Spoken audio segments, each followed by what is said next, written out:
change things up in the early game. They're gonna want to get aggressive. All right, we're gonna hot drop in. Bans already done. You can see some Varus, LeBlanc, Rakan banned out by PSG. On the side of DFM, Syndra, Kennen, Lucian.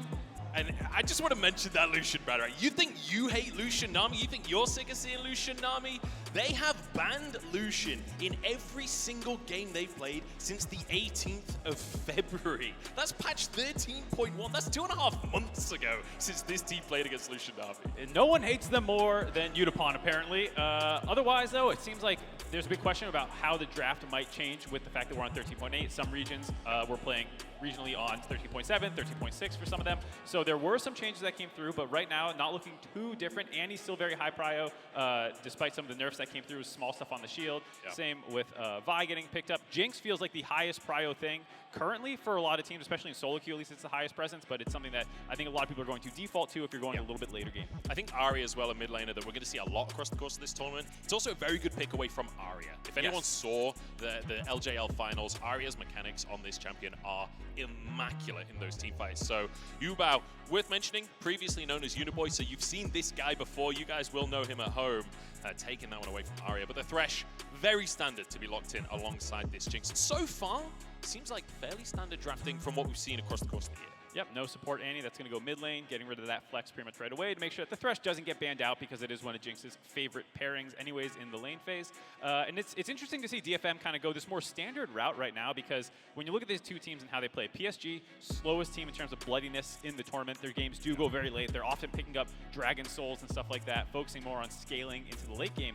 For DFM, they can be crazy. Some of their games they were taking in the finals, inhibitor turrets pre-20 minutes. They have this Blitzcrank running around. Harp has a ton of crazy picks. And I think for the opening game, the fact that this is no longer best of ones, but best of threes, a huge change in the format. It does give you a potential game to play with to kind of feel out your opponents. Maybe you start a little more standard. Hey, if we're better than them, we can kind of just keep running this. But if we struggle in game one, that's when all the craziness comes out game two. Yeah, exactly. You've got that little bit of space to kind of innovate in a best-of series, right? And ironically, we've seen the opposite of that. But the Blitzcrank, take it away. This is a classic answer to the Thresh. We're going to expect to see more and more Blitzcrank, and Harp actually playing that in the LJL finals, specifically against the Thresh. Yeah, I think everyone at this point, Blitzcrank's been popping up slightly more and more around the world thus far as a counter pick to the Thresh. There's a lot of hook champions which are becoming more and more meta. Of course, Pyke is seen by some people still with their pocket picks, Pikes, as well as even Nautilus in the meta. So no surprise to see the Blitzcrank as the obvious takeaway. Yeah, the Xin Zhao, a few people might be confused to see a Xin Zhao ban. Steel played that all 3 games of the LGL finals. He loves to be aggressive in the jungle, and the Wukong will certainly be the ticket to make that aggression happen. Yeah, third most played in spring for Steel. He's kind of the unsung hero in a lot of ways for DFM. You heard them talking about the history of this organization, kind of Udapon as the central figure. Evie was kind of like the PR face of it. I think he's a face that we're all going to miss. The thumbs up that was kind of the staple for international play, to see him always having that bit of personality.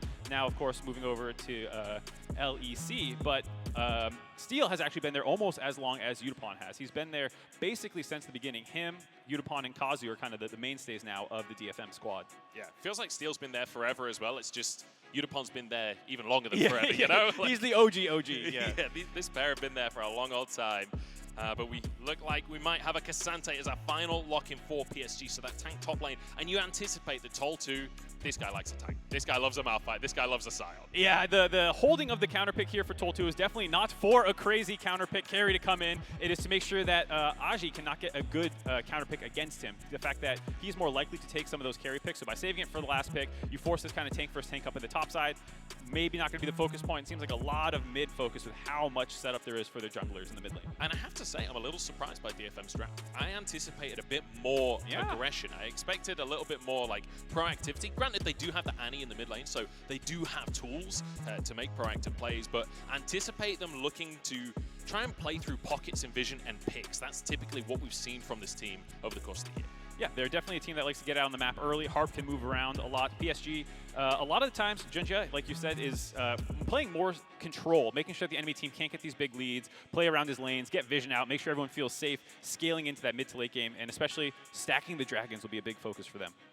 Certainly will be. We've kind of got a clash of styles between our two teams to kick off MSI. And I'm hoping that DFM will bring that aggression to the early game. The coaches Gonna shake hands and walk into the circle of doom. It's so hype looking. It is an absolutely incredible stage. And I have to say, it is very London. They've done a good job of trying to reflect the city there. You see nervous looking faces as they kick off MSI. And I've got to say, I don't envy the players on the stage being the ones to start the entire tournament. I know, first match of MSI 2023, setting the stage for the gameplay, the meta, everything. We'll see what they're gonna be able to pull out here as we head into game one. Here we go. MSI starts now. Live from London, it's PSG, it's DFM going toe to toe. And I'm looking towards this mid lane here. Aria, Yubao, both of these guys, a reasonable amount of experience under their belts. And they want to be proactive. They want to be initiation tools. They want to start things off for their teams. Absolutely. Wako, of course, is the late game carry for PSG, but a lot of times the early movements, if anything's going to come through, it's Yubao who's going to be doing that, moving around the map. Same with Aria, a little bit more of a facilitator for the team, but works very well with Steel and Harp. We'll have to see where they try and go for it. For me, I'm very interested in looking at PSG just because I think for a lot of people, they are the dark horse third team to get out of this stage one that's coming in. There's going to be 3 teams to get out of the 8 teams competing right now and move into the main stage. And there's a debate between who's going to get that last spot. I think a lot of people are pretty safely betting G2 and BLG as favorites to get out. Golden Guardians, PSG, who is it going to be? And I think, like I said, for a lot of people, PSG actually is rated higher than Golden Guardians in their power rankings. And so this is a pretty big statement game to go up against one of the best minor region teams in recent years from Japan and see if they can actually kind of get a foothold in this tournament. And I think that to kind of extend on that conversation, like when you look at PSG in their domestic finals, it looks immaculate. The way that they play, very slow, very correct, precise League of Legends, like their vision control, their objective setup, it all looks fantastic. It's all very planned out, but to quote a very famous person, everyone has a plan until you're punched in the mouth. You know? And I feel like DFM are the kind of team that might just come up and punch them in the mouth. This is a team that does like to get a bit chaotic. This is a team that, especially Harp and Steel and Aria, like working in these little combos, get CC chains off, find picks, and then explode the game from there. I feel like stylistically, this could be the matchup where DFM, if they can make things happen, could perhaps upset that dark horse right at the very go. Absolutely. The slow, safe, steady scaling game plan that PSG likes to go for is one that, as a North American fan, I've seen time and time again. Oh, hook goes wide. Hook for hook on the bottom side. The Flame Chomp's there, but it's level 2 for DFM. The Flame Chompers going to keep Woody in the play. Harp just whipping away. Even without landing that hook, the level 2 advantage for DFM, making sure that they still come out ahead on that trade a little bit, getting the shove onto PSG there, but it's going to be just fine for the Nautilus, hitting 2 now. And I feel like so far what we're seeing at this bottom lane, you know, is Jinx Thresh, but don't anticipate no aggression from Harp. This is a playmaker. They said it on the analyst desk, and I agree completely. Harp, in my mind, is the player to watch on DFM. Absolutely. He's someone who loves to get out of the lane. Despite Yutapon being a huge focus for this team and how they want to play out games, they are more than willing to have Harp do exactly this. Head up the river, ditch bot lane as soon as they have prio, start getting vision control for Aria, maybe even make a gank happen here. Yubao, no idea that he's all the way this far up the river. Now, Aria has the stun, has flash available, but did they have the damage to finish off a level 4 Aria? I'm not so sure. No, I think the fact that they don't have good, clear eyes on where Junja is, as well as the fact that the wave is pushing in, means that you're going to be fighting into a minion wave, maybe the enemy jungler is collapsing. Nice little play there for Harp to get out of lane while you get this kind of cheater recall out for Yutapon, quickly grab a Cull and his Doran's Blade to be able to start focusing on farming up, and Harp during that time doesn't really lose anything. He's going to meet back up at the exact same time as he gets back to lane. Yeah, I do just want to quickly mention this top lane as well, because while it's not the most exciting matchup, There's a big OCS difference going on in that top side right now. Tol2 having a bit of a struggle, but I'm going to hold that thought because Steel moving down to the bottom side. Wako and Woody moved up perhaps a little too far. It's a great little hook, and it's a great Flame Chompers to follow on up. Woody forced to flash. Steel moving in as well. It's a great little dredge line. Is it going to be enough though? Woody underneath the tower, and Wako returning that damage. Yeah, not enough to find a kill there. Woody was able to land the Q to get onto the wall and escape, but still burns the flash and ignite from the bot lane there, only costing Yutapon his ghost. So a very nice trade by DFM. Make sure that they're going to have control of this bot lane for a long period of time. The early aggression from DFM, already throwing a small wrinkle in the plan of PSG. Going to be much harder to control these dragons now that your bot lane's a little bit on the back foot. Yeah, and that's something that during like domestic play, PSG were absolutely on it with neutral objectives. Like, we're talking about them playing slow. It's not necessarily that they're not proactive, it's that they are controlled. And so when it came to Dragons and things, they We're all over it. Toll 2 in a bit of trouble up on the top side. Adja slightly wide on the knockback, but I could see a solo kill written all over that. Yeah, during that time with the pressure in the top side, Junjie getting some counter jungling in, is able to steal a little bit away there. Both junglers just scrapping it out. Just a bit of a punch out in the jungle here, but Steel likes his odds on this one. The mid lane is going to be heading over, but Junja so low on HP. Steel has to use his clone. Junja out, flash for flash with the mid laners.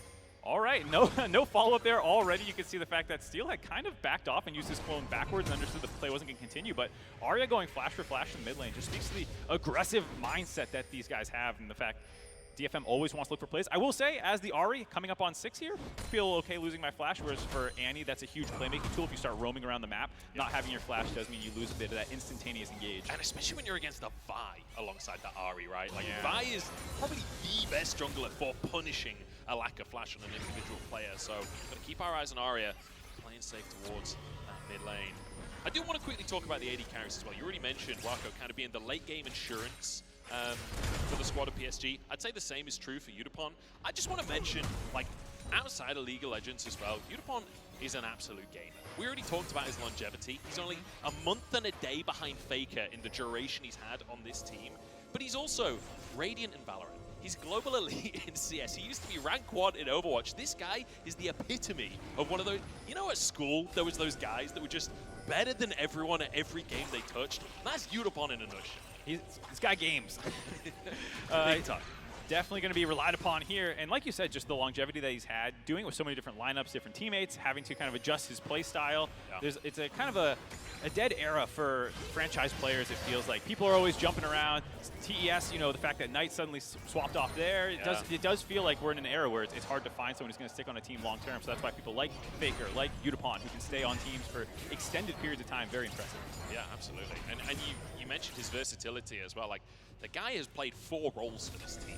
Like, he's not just been an AD carry this whole time. 2014, he played every role except the mid lane. And he's one of those AD carries that was happy to play the mages back when that was the meta. So definitely a player that you can rely on. All right, let's bump up to the top side again, which you were kind of hitting on. The CS lead that was growing. It's up to 20 CS now. You can see some dirty farming by Aji there between the turrets.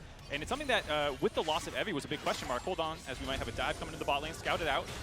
Yeah, just like, okay, my top laner is proxying in the top side. That means I can hammer this bottom lane. Udapon and Harp send packing as Yubao moves down as well. And Wako with that white gun is going to shred plates. Absolutely going to start stacking up that gold for Wako. And like you said about the controlled play, the fact that they have vision on the jungle here of the side of DFM, because they have that pressure on the top side, they know there's no way they can test this. They move the extra people down. Yubao moves as well, just for that extra bit of insurance. They probably attract the TPs as well. They know there's no TPs to cover this play. And this is like, okay, it's a 0-0 game, but they're making moves on the map and they're extending their gold lead and especially getting their primary carry fed on the Aphelios. And I feel like that sequence of play right there is a really great case study on like how PSG likes to play. They don't actually go for the dive. They respect what's happening there with the Thresh. They just take the plates and they're like, okay, we've got our advantage, we back away. And this is why everyone's so hot. It's like the analyst favorite kind of play, like, oh, the map movement, it's so beautiful. They spot the enemy jungler, they move to the weak side to overload it for plays. Oh, and that's why people are so excited about this team, is they play good fundamental League of Legends to find ways to get advantages that aren't just about 1v1ing your opponent in lane or winning some skirmish around a neutral objective. But now, starting off, speaking of neutral objectives, that Herald on the top side. Junja still on the play, Woody alongside him. See the movement from the mid laners, the movement from the top laners. DFM have matched everything though. I feel like for now we're kind of at a bit of a stalemate, although the knockback onto Toll 2. Adja wants his first solo kill of the tournament, forces the flash out, but ultimate's still available for Toll 2. He's moving into the play, Steel with a cyclone onto Junja, follows him over the wall as the rocket flies across the map. PSG backing away from this one. Rocket straight between the goalposts. All right, goal there for Udapon on the other side of the map. We'll see if PSG are going to let this one go. Shelly's still at half health. Rest of PSG collapsing in. Yubao's in a nice flank position here. They're letting nothing go. Absolutely nothing. Yubao here. Toll 2 misses the ultimate and will be taken down as 1-for-1 so far. The Junja on the backside. The charm is nice onto Arya. As now the all-out 2v1 on the top side of the play. And Adja forced away, but the health bars are so low. Yubao getting the recess, but he can't quite finish the kill onto Arya. No flash from earlier as he looks for a little bit more, and there's a bonus kill on top. 3 for 1 for PSG, able to steal away the Rift Herald as well. DFM using so many of their ultimates pre-fight. PSG back off, they absorb that initial engage and then find the re-engage with all those tools down. Smashing that fight, getting the CS leads, working down both side lane turrets at the same time. During that, Udapon was stuck under the turret while Wako just worked down this turret. Look at that, we're 10 minutes in, and he's pretty much got all of these plays solo as well. The first 2 plays we saw earlier on, the rest of the team backed away. Like, this is an Aphelios that is getting super snowballed, and Junja has that Herald where he can place it wherever he wants on the map. Yeah, we'll take another look at this fight. Like we said, you can already see the Andy ultimate burned down there on the top side. We saw the Wukong ult used as well. And so even though it initially trades 1 for 1, Yubao still has all his ult charges. Very nice charm there onto Arya. Harp trying to save him, but it pulls him right into Aji, who is already in his ultimate form, dropping a lot of damage down there. Easy chase down on the tail end of this fight. Arya, maybe if he had his stun up here, could have survived. Didn't have it. Potion ticking was not enough to keep him alive. There's the Herald. Eye down, but it was actually picked up, I believe, by Junjia. Yeah, he does Junjia, have it. Yeah. Junjia does have it, so he must have picked it up after the play. We can see items starting to come in as well. That Gale Force already picked up. The Cult finished off for Wako. But Junjia already having the Black Cleaver, 2-0-1 on the Vi. And, you know, a lot of the time, people talk about, you know, the AD carry didn't get the kill, the mid laner didn't get the kill. But Vi is one of these champions that you're happy to have a couple of early kills on. It's like, am I building Radiant Virtue, or am I going to build damage first? And the fact you get these early kills, you're like, all right, let's go the Black Cleaver build. Let's get this thing going. We have a little bit of a sneaky play, though, coming out from DFM. Hiding away in this brush. Harp's going to show up. Udapon's going to show up. Oh, steal. Canceling the recall. Wako could be in trouble. Has his summoners. So does Woody. Ultimate back available for steal. He feels tense, but I don't feel like they're going to pull the trigger. Just don't think they have enough vision to feel confident going for that play. The fact that they could have had Junjia back there in the back pocket. He was in the river temporarily, but you can see that there's no vision down for DFM actually. So they're kind of brute forcing this play blind. The fact that the Rift Herald was just used mid is a bit of a tell that, hey, Junjia is not waiting in lane at least with these guys. But already PSG has dipped out of there, moved into river, and started grabbing the dragon during this Rift Herald charge. Cheeky little charm there. You found the mid lane. But once again, textbook, right? Drop Herald mid. Not only are you getting plates and presence there, but it gives you priority to then move over and take your first Drake. I will say, that is a very slow first Drake for what you expect out of PSG domestically. I think they would have liked to grab the first one a little bit faster. That early flash that was burned of Woody, allowing them to back off and temporarily wait until they get into a powerful position again. It's another thing, while we continue to list the things that PSG does well, is absorb pressure. The fact that they did have this temporary disadvantage in the bot lane, and you know, just a couple minutes later, they're the ones almost forcing down this turret without any Herald usage. Right here, Wako's going to be able to finish that one off in a second. And the gold lead continues to grow. He's already 1,600 gold ahead of Udapon. With this turret dropping now, he's over 2,000 gold up on his opponent. That's not bad, is it? It's not bad. I feel pretty good about that if my 80 carries up that far, Considering he's 0-0-0, how often do you see that kind of lead in an essentially neutral lane? That is kind of something absurd from Wako. Just finished his boots as well. There's a BF sword there. He is ready to fight. And I feel like PSG, the way that we've seen them play is, like we said, this slow, methodical style, and then they get towards the teamfights once they've got their items.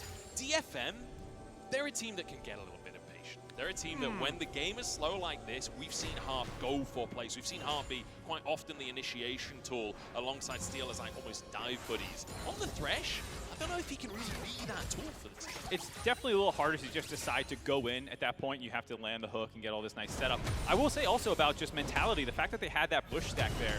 I feel like domestically, DFM doesn't care if the enemy jungler's there, and they're going to try and go for that play anyways. Here on the international stage, maybe feeling a little bit more gun-shy in the first game, maybe nerves them just a little bit, because right now PSG are rolling over them a little bit.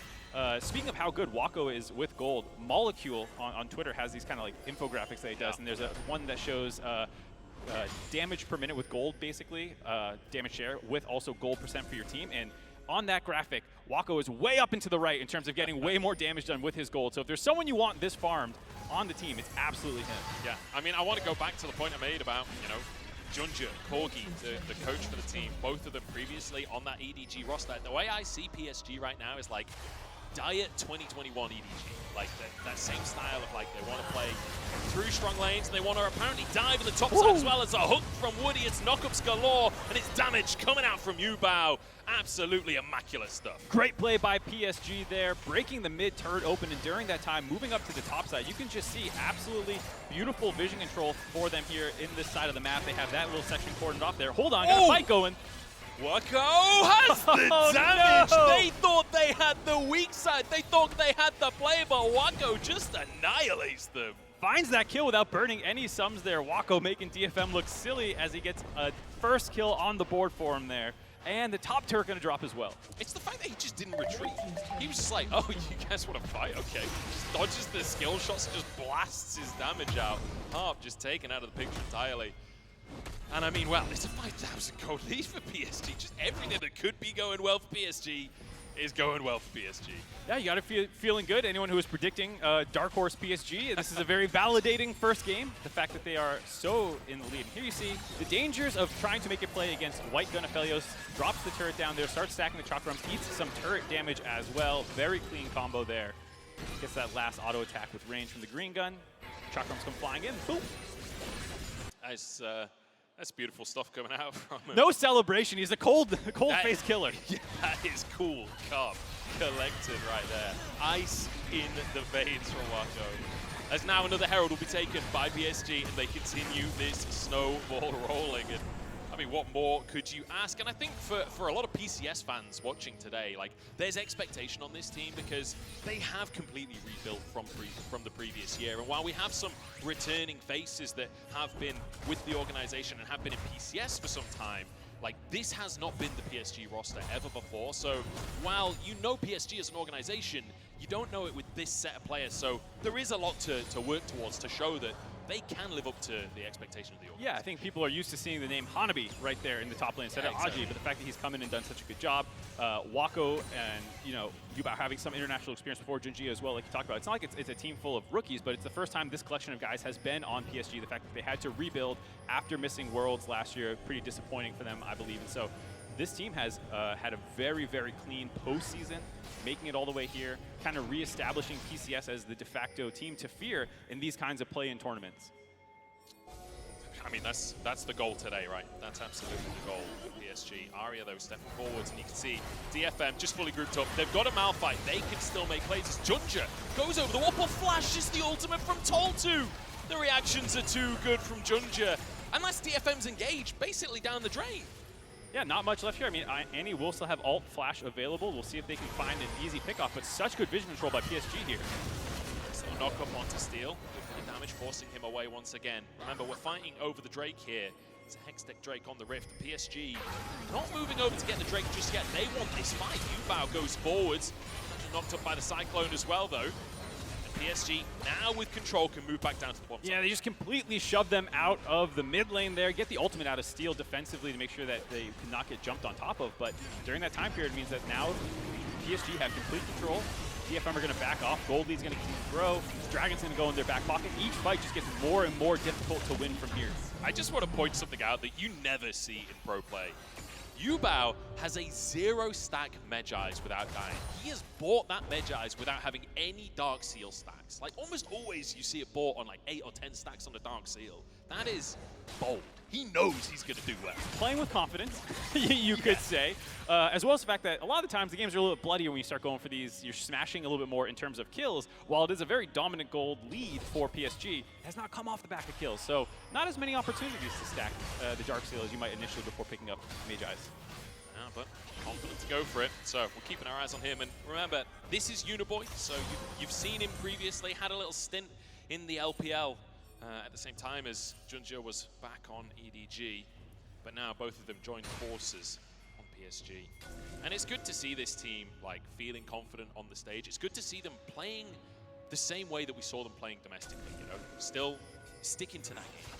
Yeah, absolutely. One of the things they do very well is pick a side of the map that they want to control. It was one of the things I was trying to highlight before we saw the Wako 1v1 onto Harp there, but they decide that, hey, this is the top lane that we want to put most of our resources in.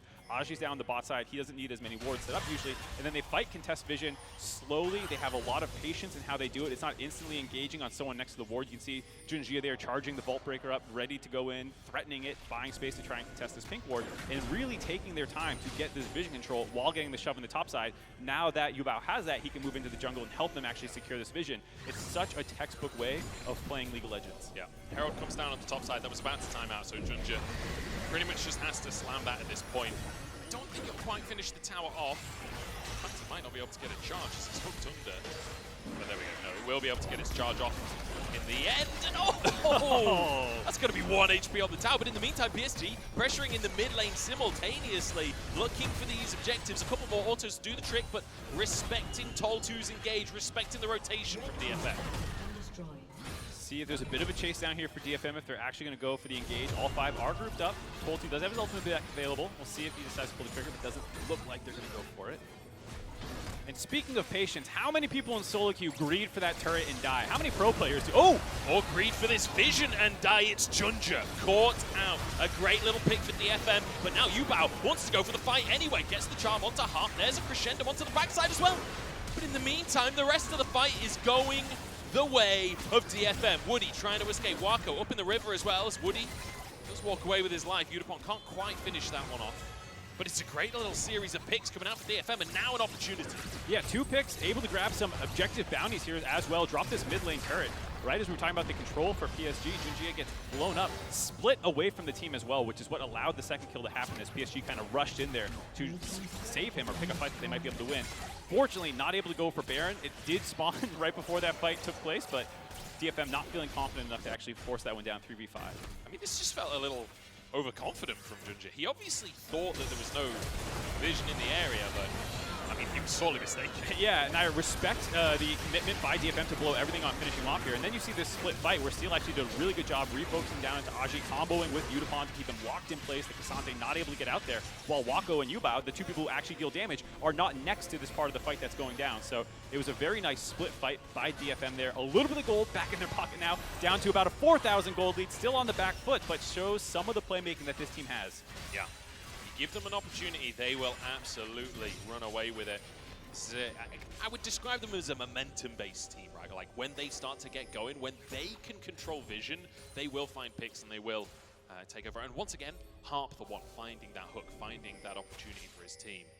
And buying himself a little bit of breathing room, but this is what we were talking about with PSG's objective setup, right? Complete darkness around the Baron. And they're not just going to start that, they're not going to 50-50 that, they will make sure it's complete darkness. That's what I was going to say. The one thing about when you play so slow and you don't like forcing 5v5s, is like on one end of the spectrum is T1. You know, they will start any Baron, no matter who's alive, the vision control, they'll start a Baron if they feel like it. PSG on the far side is, even if they have vision control, if they feel like DFM might face check, they're not the most aggressive team about starting it. And there we go, they forced an ultimate out, Tol2, boots it up. Oh, it's a great little hook though from Harp! It's a crescendo of clappage as he finds himself that hook, and Steel follows up for a little bit more. Azure hooked again! Harp is on a roll right now. It's a power chord coming on through as Junja trying to escape. Azure somehow gets away with his life though, and now DFM could be in trouble because Wako free firing, and it's Yubao on the top side of the play. Steel trying to escape with Arya, but Yubao wants to chase them down. The charm is there. A double for Wako. Absolute miracle turnaround there. The fact that Ash is able to get out alive somehow buys time for the rest of PSG to collapse. 4 for 1 on the tail end of that fight, and Baron gonna go in their pockets. The hooks looked so good from Harp, but unfortunately, the greater situation, not the same. And now PSG, they get that objective that they've been posturing for. I thought for sure DFM was about to win that fight. Maybe themselves set up for a Baron on the tail end of it, but just not enough damage to finish out Aja there, who somehow was able to survive. Bought enough time for the rest of PSG to collapse. Great bit of playmaking there from Yubao as well on the backside of the fight. Like to threaten the backline to the point where there wasn't enough follow-up. So exactly what I was saying, they'll almost never start the Baron. They're going to be in these near bushes, camping, trying to find picks. The fact that they get this one on Woody with a nice hook by Harp there looks like a great pick off there. The ult from Tol2 getting flashed out again. But here, the second hook onto Ashe is when I'm like, okay, this is looking great. They blow all their spells to finish him off, but you can see the kind of disruption that comes through. Junja and Yubao on those sides, flying in, stopping the damage from being able to continue through onto Ashe and actually finish him out. There's the stopwatch force by Arya. The fact that they're able to blow up Udapon. No time to talk about it, though. Woody goes into the backside of the pit, gets a hook onto Steel. Tol2 trying to buy space for his team. 4K on the Dragon as it resets. Woody might have to get back out of the play here. Tol2 only a knock up onto Junja. Steel 1 HP, taking down Junja on the backside of the play, and the follow-up is there from Aja. Pulls him over the wall and takes them down. Yubao with a double, and PSG, this is full fat fighting.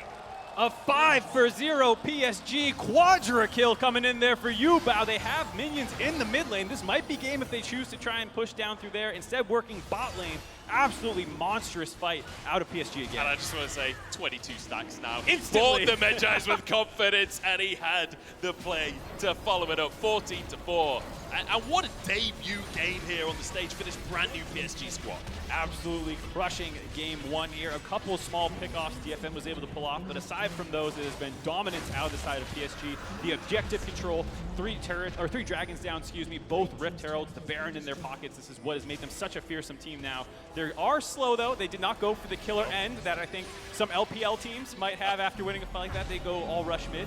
Instead, they're going to go take this base, use all this gold that they just gotten, and really make sure this game's in their hands. So we can have a moment to take another look at this team fight. As Junja died in the backside alongside you. Yeah, I gotta say, for Tolt 2, just really struggling to find targets for his ultimate here. He just kind of drops it onto the jungler for Junja there. Yubao did ult away, but he's just never really focused the backline down. And of course, very easy for PSG to take this front-to-back team fight after they're so far ahead in gold and there's no threat on their actual backline. They just melt through DFM one after another. I mean, they have a healthy deal with Wako in these fights. Like, when your Malphite doesn't find that great of an ultimate, you're the ones on the back foot, you're the ones kiting away, but Aphelios is just chilling. We already talked about his absurd gold lead like hours ago in this game. It's only skyrocketed since then. Yeah, you need some sort of insane combination of the Annie, Wukong, and Malphite, but if you don't land that, he's just going to clean up from the backside. Also did the BT second build to make sure that he has those extra defenses, with the overheal, of course, to make sure that he is a very tanky Aphelios. He's basically a full item up Unicorn at this point. And we always talk about like the 3-item mark for great AD carries. Junja fought again here, does get stunned, but they don't even break his shield. No, very hard right now for DFM to punch through. We'll see if they can hold on.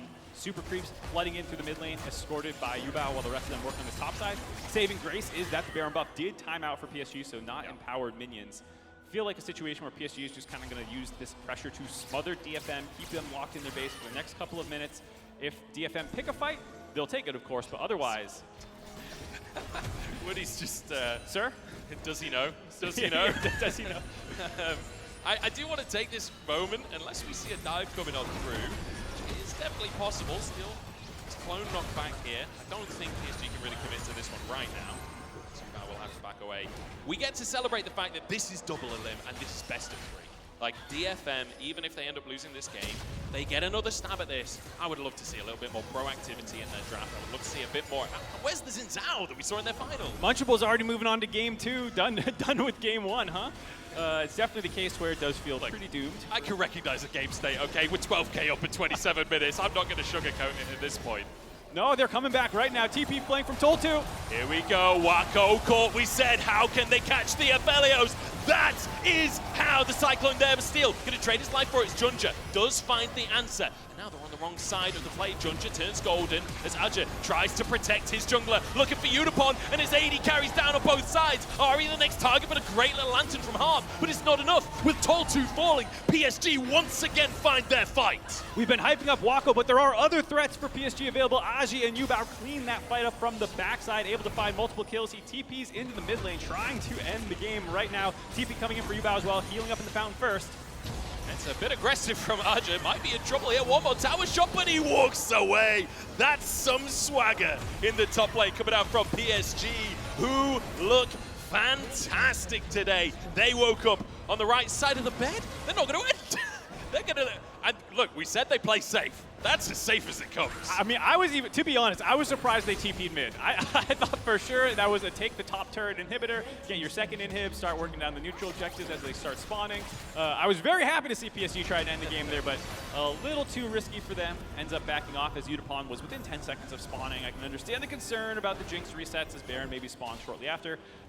This is exactly what we were talking about. You have to get on top of Wako. Somehow the TP flank by Toll2, the ward in lane, sets this up. Arya also comboing in range to get a Q stun off. Did not land the ultimate initially, as you saw Woody there trying to interrupt that, but Steel got on top of him. Everyone was able to get on top of him, but it does leave your backside pretty exposed. Harp is trying to run through Aji and Yubao effectively, so even though they finish off that initial kill very cleanly onto Wako, Udapon is now, like you said, on the wrong side of the fight and allows the rest of the team to kind of just flash on top of him. You can see the solo lane Bash brothers of PSG.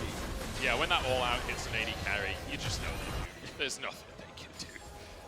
K'Sante, one of those champions that is real oppressive in the 1v1. But now Baron just kicked straight off for PSG. They know that they have control. Junja kind of playing bodyguard, playing bouncer in that jungle. DFM perhaps baited by the fact that it's been so slow previously. Not going to check it just yet. Steel trying to finally move on forwards for PSG. Kiting away from this one. Junja behind enemy lines. He wants Udapon here. All 5 players are here, but look at that. Yubao on the play with him. And it is just immaculate. Once again, PSG looking fantastic in these fights. Absolutely clinical fight there by PSG, finding the back line of Udapon, instantly assassinating him. Yubao and Aji in the most 2 recent fights being absolutely huge. And this is what makes PSG such a threatening team here in stage 1 of bracket play. Multiple threats available for their team. Very clean early game, and then an explosive mid to late game team fighting team. Yeah, fantastic stuff. And the PCS kind of showing up here. Game number 1, playing their game and playing it damn well. 23-5 to finish. And I think PSG making a statement here and saying, hey, we're here to play. First game of MSI, showing up, absolutely destroying their competition and saying this is the team that you got to keep your eyes on as we move throughout this tournament. Though we might be getting ahead of ourselves. Remember, bracket play, like we said, it's a best of 3. DFM are going to have time to go back, head to their cooldown room, be able to retro that game and figure out in draft if there's new things that they want to throw at the side of PSG. Yeah, we'll have to see what DFM can do for game number 2. And I'm excited for that because I don't feel like the draft was necessarily that DFM. You know, I expected like a Rakan coming out from half. I mean, the Blitzcrank was banned because they already had the Thresh, but like those really hard engage tools, typically what we've seen, and like the Xin Zhao in the jungle, I'd love to see some of that kind of patented playmaking and pick potential that we've seen so often from them. And I like when they play aggressive. We talked about that play in the bot side where like maybe it would have been risky to go for it, but like traditional DFM goes for it anyways. And I felt like they were starting to do that a little bit later on in the game. You saw them going for those more aggressive TPs from behind and stuff like that. Once the game got away from them, just do that a little bit earlier. I really love that level.